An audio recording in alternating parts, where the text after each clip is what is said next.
Unfortunately, well, it's a bit of a swap, really. They're exchanging one for another. Lilypichu announced today that she's leaving for YouTube, but coincidentally, earlier this week, Cathalion announced that he's returning to Twitch after being away for nearly 3 years over at Facebook.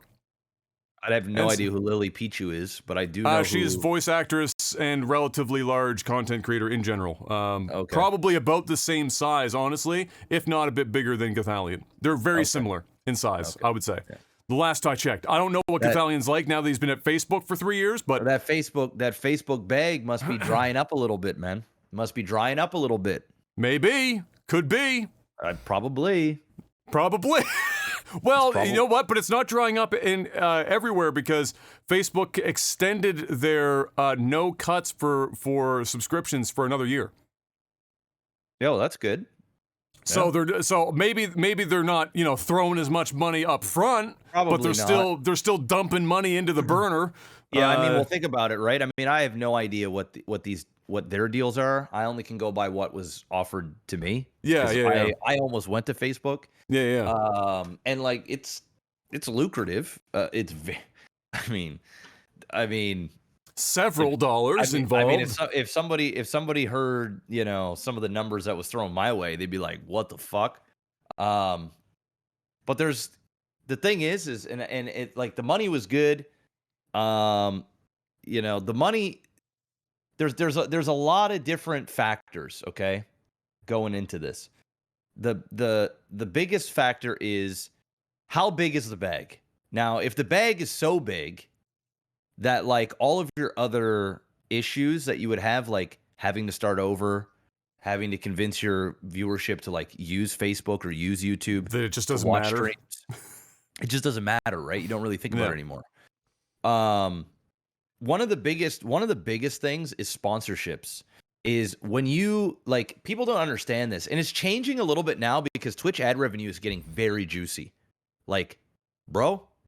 Like I'm like a medium streamer. I might even be considered like small to medium now compared to like some of the other big streamers. Which is weird because like as soon as you cross the new numbers came out, not to make a long thing to interject here, but over 20 people is officially the 95th percentile. Okay, then I guess I'm still big, I guess. It's just that the band is this big. You only have to move one tick and you can go from small to enormous. It's just kind of like the way it works. Yeah. Like my viewership is anywhere from like 500 to 3,000, right? Yeah. It's like it really is all on any given day. I would say like the average is like probably 900 to 1,100, right? Yeah. If I were to just span it out through a month. And like the deal I was offered was pretty good. Yeah. The Twitch ad revenue, so like there's a couple of things that streamers are starting to get a wind of. All right, number one, Twitch is pushing ads like crazy, right? So they're going ham, bro. They're going ham, but the streamers aren't complaining. You're not hearing any streamers complain because, bro, the money, bro. I'm not joking. For big streamers, especially, bro. I'm medium, and I'm telling you right now. Yeah. The money right now, it's almost like subs don't matter. That's where I am shitting. Are you running ad breaks intentionally? Yes. So Yes. Okay. So I always play a certain amount of ads per hour, right? Right. But the ad fill, like the like we're talking bigger. We're talking the most I've seen, even during holiday season. This isn't even December. I can't imagine what it's going to be like during December Christmas season. But the ad revenue is getting big. So what a lot of streamers are doing, and they're smart to think about this, is like, okay, if you're getting the bag over on, say, Facebook or YouTube, you're getting a salary for the most part. I would imagine that 99% of the things, and that was part of the poll, is like, we're going to guarantee you a certain amount of money each month. And then whatever, I don't want to talk about specifics, but like, there are upsides, right? You got your subscription count, you got, donations you might get or sponsorships. But the other thing is if you move over and you can't retain. So say you're a streamer with an average of 1,000 concurrent viewers, you move over to Facebook, that 1,000 is going to turn into maybe 250. To start. Yeah. You might be able to bring over the majority of them. It tends to be 30%. 30%. Close to it. You might bring over a lot in the first like few days as support, like, yeah, you got the bag, yeah, we love you. And then they realize, okay, I actually want to be over on Twitch. Yeah. And then, so you might get 25%, 30%. Now, that 30% from 1,000 to say 300 to make the numbers easy is, yeah, you're getting a salary. But that salary, depending on how big the bag is, it's only going to make up for so much, because when you're running ads, when you got 1,000 viewers, you're making more money, obviously, than when you're running ads with 300 viewers. Also, when you got 1,000 viewers, it's much easier to get sponsorship deals than what it is when you got 300 viewers, right? Your sponsorship deal with 300 viewers might be like free merchandise. And, you know, if you're lucky, you might get a couple $100.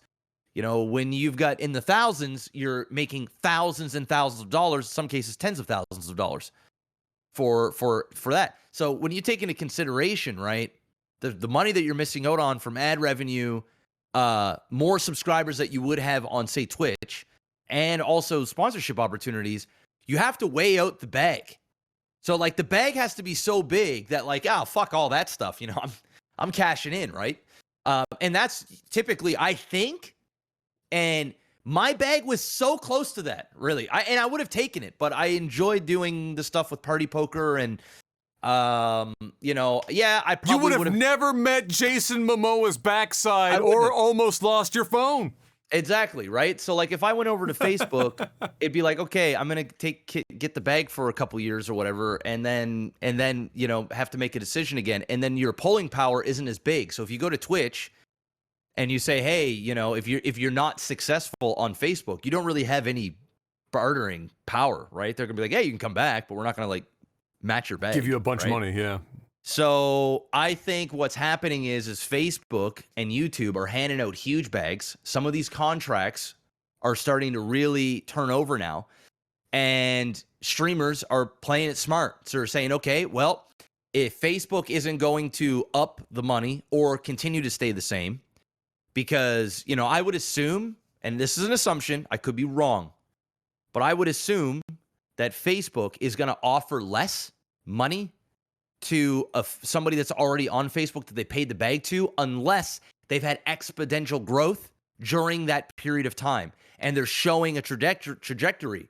Because a lot of streamers, when they move over to Facebook, they become complacent and lazy. Or on YouTube, because they got the bag. You don't have to spend, you know, 70, 60, 70, 80 hours a week to especially maintain. when they literally contractually say you only need to stream 30 hours a week or whatever, right? 30 hours, 40 hours, 50 hours. Everybody's different, right? I've heard different things from different platforms. Yeah. But depending on what your size, most people that move over to Facebook or YouTube, that's their big draw. That's their draw. They're going, okay, well, I only have to stream, say, 40 hours a week, and I'm guaranteed $3 million. Okay, fuck all the rest. And then whatever I make on the side, I make on the side. And I think, personally, and I haven't talked to anybody, and I don't know like any insider information. I'm just going by from seeing what people are doing. My guess is if you aren't killing it on Facebook, Facebook is not offering you more money. They're offering you something to stay. And I've heard this from a couple of people that I've heard talk on stream or whatever about leaving. Is like they got offers, but they weren't as good as Twitch, or they weren't so much bigger than Twitch that it made sense, because they understand that when they go back to Twitch, so say, for example, Facebook offers me $1 million to go stream on their platform for 1 year, right? Which was not the case, but I'm just using an example. So say they offered me $1 million to go there for 1 year. And I do my year, it's great, I made $1 million. And then they come to me the next year and they say, okay, well, we can't do $1 million, you know, but we're willing to re-up you, and maybe we'll do $750,000. So then you go to Twitch, and your management team or whatever, your agency goes to Twitch and says, hey, this is coming up for renewal. How would you like to have this talent back? And for example, if Twitch were to offer me $500K, I have to then go, okay, maybe I take less money on Twitch, but the upside is going to be more than the $250,000 difference on Facebook. And it's where everybody at, and the growth is potentially better. So that's where I think a lot of the streamers are. And once again, talking about my ass. But if you're smart, you got to think on what you're potentially missing out on, and seeing where Twitch is with the ad revenue and how good ad revenue is. And you know, it's dude, I shit you not. I can't imagine. I can imagine that there are many streamers that are making bare minimal Like I'm talking top tier streamers that are easily making 6 figures a month in ads. No fucking problem. No fucking problem. So for example, if you're a relatively big streamer, say you've got 5,000, 10,000 concurrent viewers, you're likely going to make $100,000 a month in ads. That's $1.2 million a year. If Facebook isn't at least offering, or YouTube isn't at least offering you $3 to $5 million for a multi-year deal, why are you going? Because your concurrent viewers, if you get 10,000 concurrent viewers, take a sponsorship deal, you might make 20, 30, 50K off one deal, right? So why? That's my guess. I could be wrong, but I think you're probably going to see more and more people, and maybe that's what Twitch was doing. Maybe Twitch was saying, okay, yeah, guys, go blow your loads with your go blow your bank wads, Facebook and YouTube, and spend all your money. Like, yeah, we're going to fork out the money for the talent we do not want to leave at all, and like we will pay them because it's what they're worth. But to once these contracts renew, where are people going to want to go back to? They're going to want to go back. And you know how when they always come back, they always say, I'm coming home. You know what I'm saying? I'm coming back home. And Twitch knows that. It's home. Yeah, I agree. I think for what you've seen from Facebook, I think this is more about Facebook than YouTube. I think YouTube re-signings are probably not like dropping off a cliff for a lot of the streamers that moved to YouTube. I think that's why you're likely going to see less people going from YouTube back versus Facebook back. Yeah. Because I think most people that signed with Facebook knew that in terms of the weighing the pros and the cons, that the pros was literally just the bag up front. Not even necessarily the salary that might come with it, but the upfront signing that they were making. Well, like, all right, I have to take this now, and I'll worry about it later. Correct. Like, I've already made life just by signing this paper. Then I can fuck around later on and come back, and that's fine. Whereas when people make the choice to move to YouTube, I feel like they're making more the choice to move to YouTube, less about just the money that they're making, and more about they might literally think that they're going to have a much better shot on YouTube because of their size. Like, if you look at the people that signed to YouTube, they're already at that critical mass.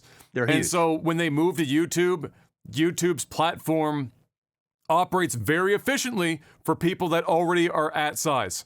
Correct. If you aren't at size, it can still work for you, and maybe even better than other platforms, but there's a lot less probability of that happening. But I don't think they're offering somebody those that goes people over. The bag. That's the thing. Is they're only from what I've seen? No, just YouTube the big is people. YouTube is offering the bag to streamers that have big YouTube channels that are still streaming on Twitch. Yes. And they're saying, get off Twitch, do everything here on YouTube, and we're gonna treat you good. So. And you see that with the content creators where like a year, 6 months, 9 months ahead of time of signing a YouTube deal, or maybe even they've maintained it for a year or two, where they have a YouTube channel presence that is literally just VODs. Yep. VODs and highlights of their stream on Twitch that gets uploaded to YouTube to build anything on YouTube as a platform. And then the time comes, here comes the signing. Okay, now we switch, and it's a way better transition period than somebody who maybe was solely built on Twitch, has a big Twitch following, 10,000 people watching at a time. Maybe they, for whatever reason, don't have a YouTube presence big enough. Then they make the switch. That's a lot harder if you don't already have a channel waiting for you to just fucking arrive. So, yeah, I'm not surprised to see people coming back from Facebook. I think that's probably going to continue, except for the people who are just willing to exit now. I think there's some of the streamers that we saw signed to Facebook that they just don't, like they're like, all right, look, if you're going to pay me over $1 million to be here, and a salary of over, $150,000, $200,000 a year for 2 to 3 years for me to be here, I'm just gonna do this, and then I'm just gonna spin out into some other shit, because fuck this grind. Just give me the bag. Just give me the bag. I'm gonna do my minimals, and I'm gonna cash the fuck out. And you know what, bro? I'd be one of those fucking people. I'd turn streaming into a hobby immediately following the end of that contract. If they came back and said after 2 years, no more upfront money. Maybe we'll pay you a salary at best. I say, okay, great. Like because in order to like because what are you doing above $1 million a year? What are you really doing with yourself to torture yourself? If your life goal is to be able to make enough money to be comfortable and do what you love, play some golf, go hang out with some friends. Yeah, I don't think that's a lot of the streamer mentality though. Like this, I think the streamer mentality is bigger audiences, bigger notoriety, living that fucking life, and it becomes part of your identity. I'm not sure. I think the ones that move out to the West Coast are definitely that though, for sure. Yeah, I think a lot of streamers are like that. And if they aren't, they start to become like that. I know for me, the older I get, the more I don't care. And I mean, it shows in my results, but been doing this a long time. But I think a lot of people aren't in that mindset, especially a lot of streamers are younger, right? Yeah. So like when they get the bag, to them, it's just a lifestyle change. They're not thinking, shit, I just made, $1 million this year streaming video games. I ought to put this and go buy some real estate or put money in my 401k or whatever. They're thinking, okay, I'm going to go buy 7 Rolexes. Yeah. I'm going to go buy, the Lamborghini fucking SUV and post for some clout on Instagram. And they're going to burn through that money. And they're going to go, okay, it's whatever. I'm making $1 million this year. Next year, I'll make $2-3 million. Who gives a shit? And then next year, they end up buying a house in LA, and they spend $2-3 million on that. And then it just becomes a vicious cycle until eventually their notoriety sometimes just falls off and it's a tragic story, or they just get caught up in that grind and they're forever doing this for, God knows how long, having to put in unholy amounts of hours when they've already made it. When they've already made it. That's so tragic. And they don't even know they've really made it, even though they say they made it, but they're not. They haven't really. They haven't made it. Made it. You know what I mean? I just think we're older and we've been through it, right? So like, for us, I think making it is a little bit different. Making it for me is just like paying everything off, having some money in the bank account, family's taken care of, work when I want to, chill out, travel, live the dream. I don't need. Yeah, the kids are crazy. But you see that you see that in anything though. Like if they're like somebody that's in sports or whatever, they hit it off at 18, 19. All of a sudden somebody signs them for like $2 million a year, and what's the first thing or the next thing you see them is they're like fucking balling out of control. Yeah. There's very few that don't fall victim to that shit. It's just kind of the way it is. It's hard not to when you're just handed that much money, especially since a lot of people that get that much money aren't coming from money in the first place. So so it's even worse. Yeah, you just like they have even less discipline. Just hand them all that money. The first thing they're doing, spending every dollar. It's gone. I see a bank balance that needs to be zero. I need to find a way to make that zero. Spend it on everything I can get my hands on. It's crazy, man. I see. I follow quite a few people on Instagram, bro. And dude, some of the stuff that these people are doing and the shit that they're buying, it's like, dude, I know you're making a lot of money. Like, I'm not stupid. I probably know more about this industry than I know for sure. I probably know more about it than even people that are in the industry. And like, I can kind of like piece together sort of a rough estimate on sort of what these guys are making and gals are making in a run of a year. And, it's a lot of fucking money. But it's a lot of money. But they're spending a lot of money. They're spending so much money. And I'm just thinking to myself, oh my God, bro, if I was making what you're making, these are all the last things in my life that I would be buying. But it's not my money. So, they're going to do and they're going to make their mistakes. They're going to do what they do. They live in their life. They're living their best life. Go for it. Go for it. Then again, when I was 20, 21, 19, 20, 21 years old, I wasn't making $500,000, $1 million, $3 million a year, right? So like, if I was that age, I'd probably be doing the same. Maybe. I don't know. Hard to say unless you go back in time. Hard to say. Back then I was making like $20K a year, so Man, if only StarCraft took off.